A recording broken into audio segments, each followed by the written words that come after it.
नमस्कार शेतकरी बांधवांनो. आज आपण एका अशा विषयावर बोलणार आहोत ज्याने आपल्या सगळ्यांनाच गोंधळात टाकलंय. तो म्हणजे आपला कांद्याचा बाजार. अचानक असं काय झालं की कांद्याचे भाव गडगडले? याच्यामागे नक्की कोणतं आंतरराष्ट्रीय कनेक्शन आहे? चला आज याचा सगळा उलगडा करूया.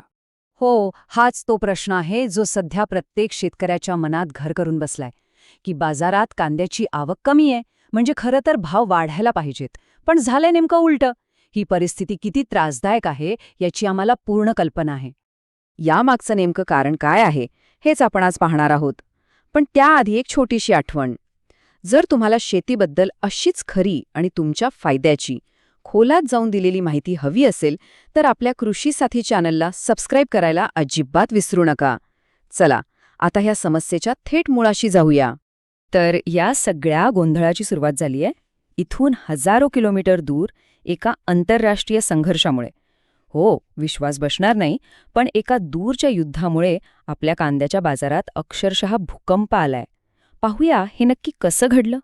झालंय असं की पर्शियन आखातात युद्धाची ठिणगी पडली आणि यामुळे हॉर्मोझच्या सामुद्रधुनीतून जाणाऱ्या मालवाहू जहाजांवर हल्ले सुरू झाले. या हल्ल्यांमधले काही अवशेष थेट दुबईच्या जेबेल अली म्हणजे जगातल्या एका मोठ्या बंदरावर कोसळले. आणि मग काय, एका क्षणात सुरक्षेचं कारण देऊन हे अत्यंत महत्त्वाचं बंदर तात्काळ बंद करण्यात आलं. आता तुम्ही म्हणाल, हे जेबेल अली बंदर आपल्यासाठी इतकं महत्त्वाचं का? तर बघा, भारतातून निर्यात होणारा बहुतेक शेतमाल, विशेषतः आपला कांदा, फळं, भाज्या ह्याच बंदरावर उतरतो. हे आशिया, युरोप आणि आफ्रिका ह्या तिन्ही खंडांसाठी एक मोठं केंद्र आहे. इथूनच आपला माल जगभर पोचतो. थोडक्यात काय, तर हे आपल्या मालासाठी जगाचं प्रवेशद्वार आहे. आणि हे प्रवेशद्वार बंद झाल्याचा परिणाम काय झाला? तर निर्यातीसाठी तयार असलेला तब्बल 6,000 टन भारतीय कांदा मुंबईच्या बंदरावर अडकून पडला. जरा विचार करा, केवढा मोठा साठा आहे हा, ज्याचा बाजारातून बाहेर जाण्याचा मार्गच बंद झाला होता.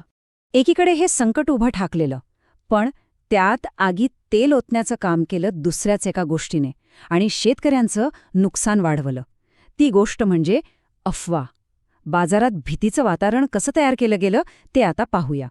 हाच प्रश्न जो आपण सुरुवातीला पाहिला तो आणखीनच गंभीर बनला.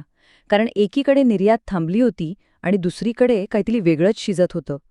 पुरवठा कमी असताना भाव का पडत होते याचं उत्तर याच अफवांमध्ये दडलेलं आहे. यातला कळीचा मुद्दा असा की काही लोकांनी निर्यात थांबल्याची भीती हेतुपुरस्कार पसरवली. त्यांनी जाणीवपूर्वक असं चित्र निर्माण केलं की जणू काही आता निर्यात होणारच नाही आणि हजारो कोटींचं नुकसान होईल. आणि या भीतीचा फायदा घेऊन त्यांनी स्थानिक बाजारात भाव पाडले, जेणेकरून शेतकऱ्यांकडून कमीत कमी दरात कांदा खरेदी करता येईल.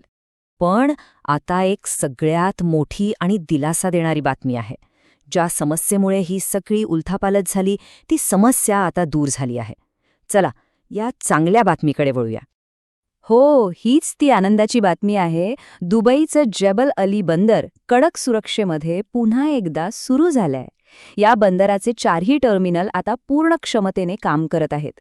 म्हणजेच आपल्या कांद्याच्या निर्यातीचा जो मुख्य मार्ग होता तो आता पूर्णपणे मोकळा झालाय. आणि एवढंच नाही तर जेबेल अली सोबतच फुजेरा, खोरफक्कान आणि शारजा ही जवळची इतर महत्त्वाची बंदरंसुद्धा सुरू झाली आहेत. याचा सरळ अर्थ असा की निर्यातीसाठी आता अनेक मार्ग खुले झाले आहेत आणि जो मान अडकून पडला होता तो आता वेगाने पुढे जाऊ शकतो. रस्ता तर मोकळा झालाय, पण इथून पुढचा प्रवास सरळ आहे का? तर नाही.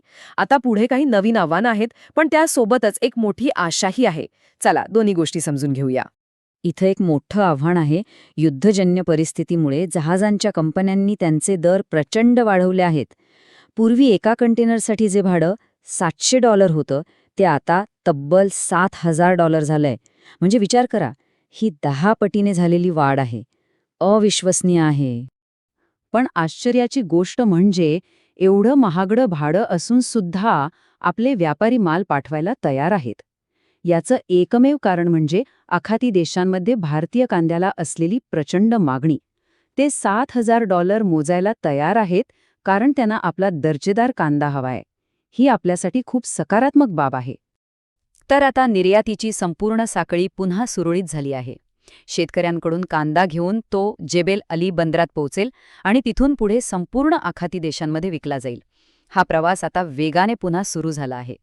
आणि अजून एक आशेचा किरण म्हणजे लवकरच येणारा ईदचा सण. या काळात अन्नपदार्थांची मागणी साहजिकच वाढते आणि त्यात कांद्याला विशेष महत्त्व असतं. ही वाढलेली मागणी आपल्या कांद्याला चांगला भाव मिळवून देण्यासाठी नक्कीच मदत करेल. चला तर मग या संपूर्ण विश्लेषणातून आपण काय शिकलो, शेतकऱ्यांसाठी यातला महत्त्वाचा संदेश काय आहे ते आता सोप्या शब्दात पाहूया. फक्त 4 मुद्दे लक्षात ठेवा. 1. निर्यातीचा मार्ग पूर्णपणे मोकळा झाला आहे. 2. जे भाव सतत पडत होते ते आता थांबले आहेत आणि लवकरच वाढण्याची चिन्ह आहेत. 3. कोणी काहीही सांगितलं तरी बाजारातल्या अफवांवर अजिबात विश्वास ठेवू नका. आणि 4. एकूणच परिस्थिती लवकरच सुधारेल, त्यामुळे धीर सोडू नका. तर निर्यातीचा मार्ग खुला झालाय, मागणीही जबरदस्त आहे, पण हा जो 10 पट वाहतूक खर्च वाढलाय याचा भार नेमका कुणावर पडणार आणि या सगळ्याचा अंतिम परिणाम शेतकऱ्याला मिळणाऱ्या भावावर काय होणार, हा प्रश्न अजूनही अनुत्तरित आहे आणि यावरच पुढचे बाजारभाव अवलंबून असतील. यावर विचार करायला लावणाऱ्या ह्या माहितीसाठी खूप खूप धन्यवाद.